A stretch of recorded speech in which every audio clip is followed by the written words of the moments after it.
Hello everyone, welcome to my YouTube channel. जुलाई 2020 के current affairs के एमसीक्यूज़ का ये थर्ड पार्ट है। इससे पहले मैं जुलाई के करंट अफेयर्स के 80 क्वेश्चंस करवा चुकी हूँ। पिछले 2 वीडियो में आप उन्हें ज़रूर चेक कीजिएगा। इस वीडियो में मैं जो आपको क्वेश्चन बताने जा रही हूँ वो यूपीएससी, एसएससी और भी जो गवर्नमेंट के कॉम्पिटिटिव एग्ज़ाम होते हैं उनमें ये आपको बहुत ही हेल्प करेगी। तो अब चलिए स्टार्ट करते हैं। फर्स्ट क्वेश्चन है, हाल ही में दूसरा खाद्य सुरक्षा सूचकांक किसने जारी किया था? इसका आंसर है FSSAI। भारतीय खाद्य सुरक्षा और मानक प्राधिकरण जो है FSSAI, उसने 7 जून 2020 को खाद्य सुरक्षा पर देश का दूसरा सूचकांक जारी किया था। 2019 और 20 के लिए जारी इस खाद्य सुरक्षा सूचकांक में बड़े राज्यों में गुजरात, तमिलनाडु और महाराष्ट्र आगे रहे थे। छोटे राज्यों में गोवा सबसे पहले रहे। तो आपको ये चारों स्टेट के नाम ध्यान रखने हैं। और छोटे राज्यों में गोवा, उसके बाद मणिपुर और मेघालय दूसरे और तीसरे स्थान पर रहे। First Goa, second Manipur, third Meghalaya. यह जो सूचकांक है वह खाद्य सुरक्षा के मानकों, मानव संसाधन और संस्थागत डेटा अनुपालन, खाद्य परीक्षण सुविधाएं, प्रशिक्षण, क्षमता निर्माण और उपभोक्ता सशक्तिकरण के आधार पर तय किया गया है। तो ये सारे इसके मानक आधार हैं। नेक्स्ट क्वेश्चन है, पर ड्रॉप मोर क्रॉप के तहत किसानों के लिए राशि कितनी आवंटित की गई है? तो इसका आंसर है 4000 करोड़।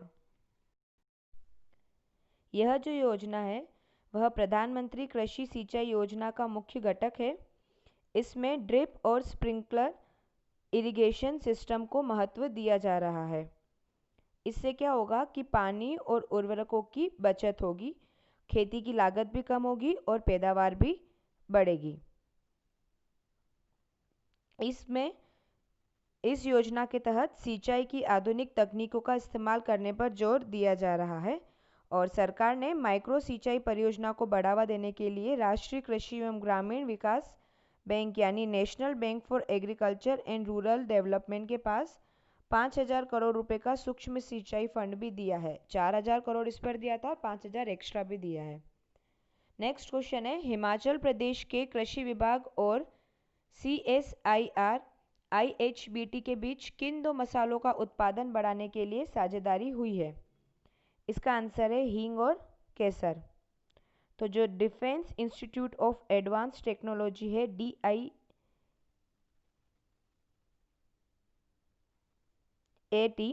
उसने कोविड-19 जैसी बीमारियों से मुकाबला करने के लिए नैनो तकनीक आधारित कीटाणुनाशक स्प्रे अनन्या बनाया है। आपको इस स्प्रे का नाम भी ध्यान रखना है। इसके द्वारा हॉस्पिटल में इस्तेमाल होने वाले कपड़े, चिकित्सकीय इस्तेमाल के उपकरण, मास्क, PPT किट सहित सभी प्रकार की सतहों को कीटाणु रहित किया जाएगा, इनको सैनिटाइज किया जाएगा और इसका उपयोग बहुमंजिला इमारतों में लगने वाले लिफ्ट, दरवाजों के जो कुंडे और हैंडल होते हैं उनमें भी किया जाएगा। जो अनन्या है वह एक वाटर बेस्ड स्प्रे है और इसका असर जो है वो 24 घंटे तक रहता है और इंसानों की सेहत पर इसका दुष्प्रभाव नहीं होगा और जो स्प्रे की शेल्फ लाइफ है वह 6 महीने से अधिक है। नेक्स्ट क्वेश्चन है, मर्सर के कॉस्ट ऑफ लिविंग सर्वे के अनुसार भारत का सबसे महंगा शहर कौन सा है? इसका आंसर है मुंबई। जो मुंबई है वो भारत का सबसे महंगा और दुनिया का 60वां सबसे महंगा शहर है और एशिया में मुंबई 19वें स्थान पर है। इस सर्वे में दुनिया के 209 शहरों को महंगाई के हिसाब से रेटिंग दी है और इसमें क्या क्या आधार बनाया गया है? आवास, भोजन, परिवहन, कपड़े, मनोरंजन और घरेलू सामान को लेकर जो खर्च किया जाता है उसको आधार प्रदान किया गया है। जो दिल्ली है वो इस सर्वे में भारत में दूसरा नंबर पर है और चेन्नई तीसरे स्थान पर है। बेंगलोर और कोलकाता सबसे कम खर्चीले शहर हैं। नेक्स्ट क्वेश्चन है, हस्तशिल्प निर्यात संवर्धन परिषद द्वारा आयोजित देश का पहला वर्चुअल व्यापार मेला किससे संबंधित था? इसका आंसर है फैशन के गहने और अन्य वस्तुओं से। हस्तशिल्प निर्यात संवर्धन परिषद जो है EPCH, उसने देश का पहला 4 दिवसीय वर्चुअल व्यापार मेला आयोजित किया और यह व्यापार मेला फैशन ज्वेलरी और एक्सेसरीज से जुड़ा हुआ था। इसमें फैशन ज्वेलरी और एक्सेसरीज से जुड़े लगभग 200 भारतीय निर्यातकों ने भाग लिया था। मेले को Indian fashion jewellery and accessories show IFJAS नाम दिया गया। आपको ये नाम ध्यान रखना है, Indian fashion jewellery and accessories. इसमें करीब 1000 से ज़्यादा विदेशी ग्राहकों और खरीदारों ने रजिस्ट्रेशन करवाया था। मेले का उद्घाटन भी वर्चुअल तरीके से ही किया गया। यह मेला यूरोप और अमेरिका के बाजारों पर केंद्रित था और इसमें टोटल 153 करोड़ रुपए के व्यापार के अवसर उत्पन्न हुए थे। नेक्स्ट क्वेश्चन है, एशिया का नोबेल पुरस्कार किसे कहा जाता है? इसका आंसर है रेमन मैग्सेसे पुरस्कार। ये इसलिए चर्चा में था क्योंकि 2020 के लिए इसे रद्द कर दिया गया था और इससे पहले 1970 में आर्थिक संकट और 1990 में फिलीपींस में आए भूकंप के कारण यह पुरस्कार रद्द कर दिया गया था। अब तक 3 बार यह पुरस्कार रद्द कर दिया गया है और यह किसके द्वारा प्रदान किया जाता है? फिलीपींस में मनीला की रेमन मैग्सेसे अवार्ड फाउंडेशन द्वारा और इसकी स्थापना हुई थी अप्रैल 1957 में। यह पुरस्कार फिलीपींस के राष्ट्रपति रेमन मैग्सेसे के नाम पर दिया गया था। यह पुरस्कार सरकारी सेवाओं, सार्वजनिक सेवाओं, सामुदायिक नेतृत्व, पत्रकारिता व साहित्य और रचनात्मक योगदान, शांति और अंतर्राष्ट्रीय समझ और के लिए दिया जाता है। इसमें टोटल 6 श्रेणियां हैं। नेक्स्ट क्वेश्चन है, दुनिया का सबसे बड़ा सोलर पावर प्लांट बनाने का ठेका किस कंपनी को प्राप्त हुआ है? इसका आंसर है सी, अडानी ग्रीन एनर्जी लिमिटेड। इस कंपनी ने 6 अरब डॉलर यानी करीबन 45,300 करोड़ रुपए की बोली लगाकर ये टेंडर हासिल किया था और इसके तहत Adani green energy limited 8000 megawatt का फोटोवोल्टेक पावर प्लांट लगाएगी। 2000 मेगावाट का डोमेस्टिक सोलर पैनल भी अडानी ग्रीन एनर्जी लिमिटेड ही तैयार करेगी। मौजूदा समय में भारत में सोलर सेल मैन्युफैक्चरिंग क्षमता 3300 मेगावाट है और मॉड्यूल बनाने की क्षमता जो है वह 8000 मेगावाट है। ये दुनिया में अपनी तरह का सबसे बड़ा ठेका है, ये आपको ध्यान रखना है। नेक्स्ट क्वेश्चन है, गौ हत्या के लिए कारावास और जुर्माने से संबंधित अध्यादेश को किस राज्य ने मंजूरी दी है? इसका आंसर है उत्तर प्रदेश। इसके लिए गौ हत्या अधिनियम 1955 में संशोधन किया गया। इस अध्यादेश में गाय को शारीरिक क्षति पहुंचाने पर 7 साल तक का कारावास दिया जाएगा। गौ हत्या से संबंधित मामलों में 3 लाख रुपए का जुर्माना भी दिया जा सकता है। नेक्स्ट क्वेश्चन है, स्कूली बच्चों के लिए ई-लर्निंग कंटेंट का प्रसारण करने के लिए राष्ट्रीय शैक्षिक अनुसंधान और प्रशिक्षण परिषद ने किसके साथ MOU किया है? इसका आंसर है रोटरी इंडिया। MOU जो था वो डिजिटल तरीके से साइन किया गया। इसके तहत कक्षा 1 से 12 तक के लिए NCERT टीवी चैनल्स के जरिए शिक्षण सामग्री प्रसारित करेगी। विद्यादान कार्यक्रम के तहत रोटरी इंटरनेशनल NCERT को हिंदी भाषा में ई सामग्री प्रदान भी करेगी। नेक्स्ट क्वेश्चन है, ऑयल इंडिया लिमिटेड का बागजान तेल का कुआं किस राज्य में स्थित है? इसका आंसर है असम। यह कुआं 14 दिनों से अधिक समय से लीक हो रहा था और यह ऊपरी असम के तिनसुकिया जिले में स्थित है। लीक होने के कारण हाल ही कुएं में आग लग गई थी। NDRF, भारतीय वायुसेना और सेना के जवान इस पर काबू पाने में जुटे हुए थे और जो बागजान कुआं है वो डिब्रू सैखोवा राष्ट्रीय उद्यान से सटा हुआ है। नेक्स्ट क्वेश्चन है, भारतीय रेलवे ने किस देश में पहली बार रेल मार्ग से सूखी मिर्च का परिवहन किया है? इसका आंसर है बांग्लादेश। आंध्र प्रदेश के गुंटूर जिले के रेड्डीपलेम से सूखी लाल मिर्च की एक विशेष मालगाड़ी 9 जुलाई 2020 को बांग्लादेश के बेनापोल के लिए रवाना की गई। रेलवे ने 16 पार्सल वैन से युक्त विशेष मालगाड़ी बांग्लादेश के बेनापोल भेजी। मालगाड़ी के हर पार्सल वैन में सूखी मिर्च की लगभग 460 बोरियां थी। इसका कुल वजन था 19.9 टन। नेक्स्ट क्वेश्चन है, देश की पहली ई लोक अदालत किस राज्य में आयोजित की गई? इसका आंसर है छत्तीसगढ़। छत्तीसगढ़ में 11 जुलाई को देश की पहली राज्य स्तरीय ई लोक अदालत आयोजित की गई। छत्तीसगढ़ हाईकोर्ट के चीफ जस्टिस जो है रामचंद्र मेनन, इन्होंने इसका उद्घाटन किया था। छत्तीसगढ़ के बिलासपुर में राज्य विधिक सेवा प्राधिकरण की ओर से इसका आयोजन किया गया था। इस राज्य स्तरीय ई लोक अदालत में हाईकोर्ट और जिला अदालतों और निचली अदालतों में विचाराधीन मुकदमों का मीडिएशन के माध्यम से निस्तारण किया गया। और इस ई लोक अदालत में 23 जिलों की 195 बेंच में टोटल 3133 मामले सुने गए थे।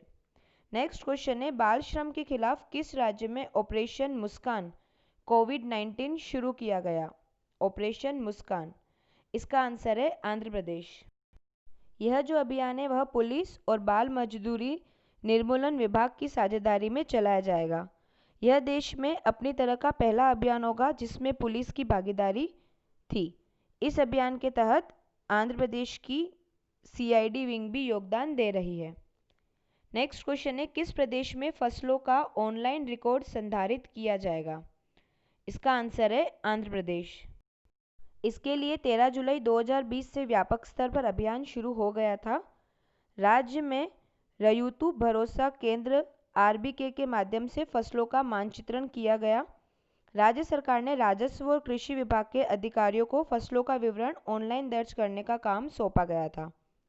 फसल पंजीकरण के आंकड़ों के आधार पर ही किसानों को कृषि संबंधी सुविधाएं दी जाएगी। नेक्स्ट क्वेश्चन है, मैडलिन स्वीगल अमेरिकी नौसेना में किस पद को हासिल करने वाली पहली अश्वेत महिला हैं? इसका आंसर है टैक्टिकल एयरक्राफ्ट पायलट। जो मैडलिन है उन्होंने विंग्स ऑफ गोल्ड हासिल किया है।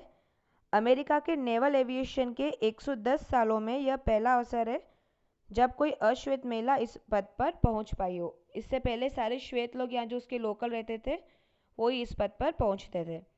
नेक्स्ट क्वेश्चन है, गूगल भारत में आने वाले सालों में कितनी राशि का निवेश करेगी? इसका आंसर है $100 करोड़। यह लगभग 75,000 करोड़ रुपए के आसपास हो गया। जो गूगल के सीईओ हैं सुंदर पिचाई, उन्होंने 13 जुलाई 2020 को गूगल फॉर इंडिया इवेंट के दौरान यह घोषणा की थी और यह भी वर्चुअल इवेंट था क्योंकि कोरोना महामारी तब भी थी। नेक्स्ट क्वेश्चन है, किस आईआईटी ने अल्ट्रावायलेट सैनिटाइजिंग डिवाइस बनाया है? इसका आंसर है आईआईटी कानपुर। इस डिवाइस के जरिए केवल 15 मिनट में 10 गुना 10 वर्ग फीट के कमरे को कीटाणु रहित किया जाएगा, यानी उसको सैनिटाइज किया जा सकता है। शुद्ध स्मार्टफोन के द्वारा संचालित किया जा सकता है। इसमें 6 यूवी लाइट लगी हुई है, प्रत्येक यूवी लाइट 15 वॉट की है। इस डिवाइस का उपयोग कहाँ कहाँ किया जाएगा? होटल, हॉस्पिटल, मॉल, कार्यालय और स्कूल, क्योंकि अब अनलॉक में सबको स्टार्ट करना पड़ेगा तो सैनिटाइज की व्यवस्था भी इनको करनी पड़ेगी। नेक्स्ट क्वेश्चन है, किसे माइक्रोसॉफ्ट इंडिया का कार्यकारी निदेशक नियुक्त किया गया है? इसका आंसर है नवतेज बल। इन्होंने मनीष प्रकाश का स्थान लिया। प्रकाश को माइक्रोसॉफ्ट एशिया के सरकारी क्षेत्रीय कारोबार का लीड बनाया गया। इसकी वजह से इन्होंने पदभार संभाला। बल इससे पहले मैकिन्जी एंड कंपनी के वरिष्ठ भागीदार थे। वे तेल और गैस, बिजली, धातु और खनन और मोटर वाहन सहित विभिन्न उद्योग क्षेत्रों में काम कर चुके हैं, यानी इनको अच्छा खासा एक्सपीरियंस है। नेक्स्ट क्वेश्चन है, हाल ही में किस देश के प्रसिद्ध गायक और ग्रैमी पुरस्कार विजेता चार्ली डेनियल्स का निधन हो गया? तो वे कहाँ के थे? America. Country music hall of fame में शामिल संगीतकार जो हैं चार्ली डेनियल, उनका 6 जुलाई 2020 को निधन हो गया और वे कंट्री म्यूजिक और साउथ रॉक आइकन थे। उन्होंने 1979 में ग्रैमी अवार्ड से नवाजा गया था और 2016 में country music hall of fame में शामिल किया गया। नेक्स्ट क्वेश्चन है, BMW इंडिया के नए अध्यक्ष कौन बने? इसका आंसर है विक्रम पावर।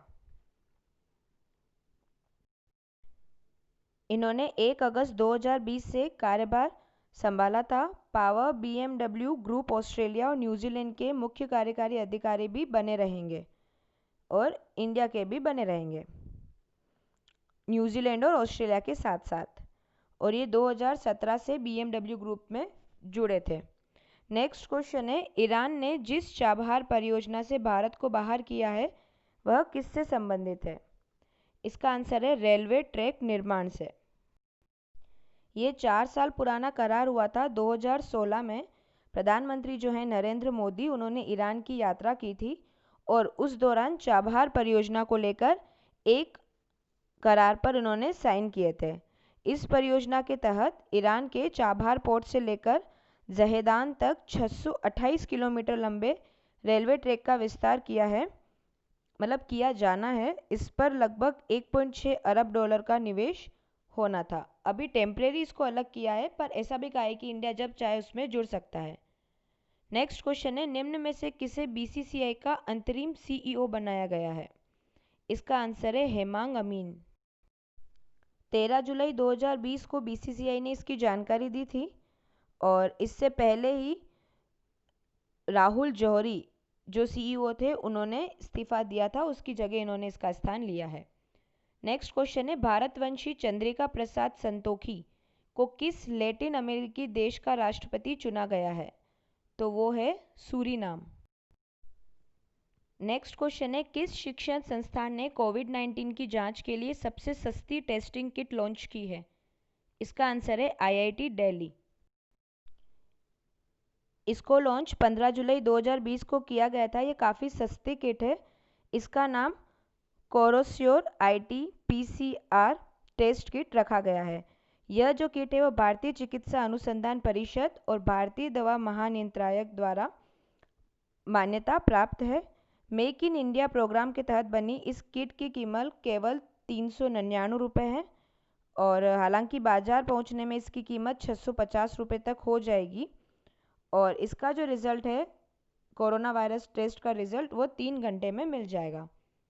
नेक्स्ट क्वेश्चन है, केंद्र सरकार ने किस बंदरगाह में अग्निशमन सुविधाओं के विस्तार के लिए 107 करोड़ रुपए की मंजूरी दी है? इसका आंसर है कोलकाता बंदरगाह। केंद्रीय पोत परिवहन मंत्रालय जो है उसने कोलकाता बंदरगाह के हल्दिया डॉक कॉम्प्लेक्स में अग्निशमन सुविधाओं के विस्तार के लिए 14 जुलाई 2020 को 107 करोड़ रुपए की मंजूरी दी है। इस राशि से बंदरगाह को आधुनिक अग्निशमन सुविधाओं से लैस किया जाएगा। वर्तमान में यहाँ अग्निशमन सुविधा पर्याप्त नहीं थी, इसलिए ये करना पड़ा। बंदरगाह पर LPG और अन्य पेट्रोलियम उत्पादों से होने वाली आगजनी से निपटने के लिए संसाधनों का अभाव था और यह तेल उद्योग सुरक्षा निदेशालय OISD के सुरक्षा मापदंडों पर भी खरा नहीं उतर रहा है, इसलिए ये सब कुछ करना पड़ा। नेक्स्ट क्वेश्चन है, किस भारतीय को वर्ष 2020 का वॉन करमन पुरस्कार दिया जाएगा? वह है के शिवन। जो इसरो है भारतीय अंतरिक्ष अनुसंधान संगठन, उनके जो चीफ हैं के शिवन, उनको international academy of astronautics IAA का वर्ष 2020 का वॉन करमन पुरस्कार दिया जाएगा। शिवन से पहले प्रोफेसर उडुपी रामचंद्र राव को 2005 में और डॉक्टर कृष्णा स्वामी कस्तूरी रंगन को 2007 में वॉन करमन पुरस्कार से सम्मानित किया गया था। जो डॉक्टर के शिवन है उन्हें मार्च 2021 में फ्रांस के पेरिस में यह पुरस्कार दिया जाएगा। नेक्स्ट क्वेश्चन है, India cycles for change challenge किस केंद्रीय मंत्रालय द्वारा चलाया जा रहा है? इसका आंसर है आवास और शहरी मामलों के मंत्रालय। इसे 25 जून 2020 को लॉन्च किया गया था। स्मार्ट सिटीज मिशन के तहत सभी शहर, राज्य, केंद्र शासित प्रदेश, उनकी राजधानी और 5 लाख से अधिक आबादी वाले सभी शहर मंत्रालय द्वारा लॉन्च किए गए पोर्टल के माध्यम से इसके लिए आवेदन कर सकते हैं। तो आपको ध्यान रखना है कि कौन कौन इनके लिए आवेदन कर सकते हैं और साथ ही साइकिल चलाने को बढ़ावा देने के लिए समाधान दे सकते हैं। नेक्स्ट क्वेश्चन है, किस भारतीय कंपनी को 12 लाख करोड़ रुपए के मूल्य वाली पहली भारतीय कंपनी बनने का गौरव हासिल हुआ है? इसका आंसर है रिलायंस इंडस्ट्रीज लिमिटेड। रिलायंस का मुख्यालय मुंबई में है। यह जो है वो एक भारतीय बहुराष्ट्रीय कंपनी है और इसके संचालक अभी हैं मुकेश अंबानी। लास्ट क्वेश्चन है, भारतीय सेना किस देश में 72,000 SIG असोल्ट राइफल की खरीद करेगी? इसका आंसर है बी, अमेरिका से। जो नए हथियारों की खरीद है वो फास्ट ट्रैक परचेज यानी FTP के तहत की जा रही है। हथियार बनाने वाली अमेरिकी कंपनी सिक्सोयर से भारतीय सेना को यह राइफलें मिलेगी। तो इस प्रकार जुलाई 2020 के करंट अफेयर्स के आज 30 MCQs हमने देखे। अगर आप मुझसे किसी और टॉपिक पर वीडियोस चाहते हैं तो आप मुझे कमेंट करके ज़रूर बताइए। अगर आपको मेरी वीडियोस पसंद आती हैं तो आप उन्हें लाइक कीजिए, ज़्यादा से ज़्यादा शेयर कीजिए और यूट्यूब के मेरे चैनल को सब्सक्राइब भी कीजिए। Thank you so much.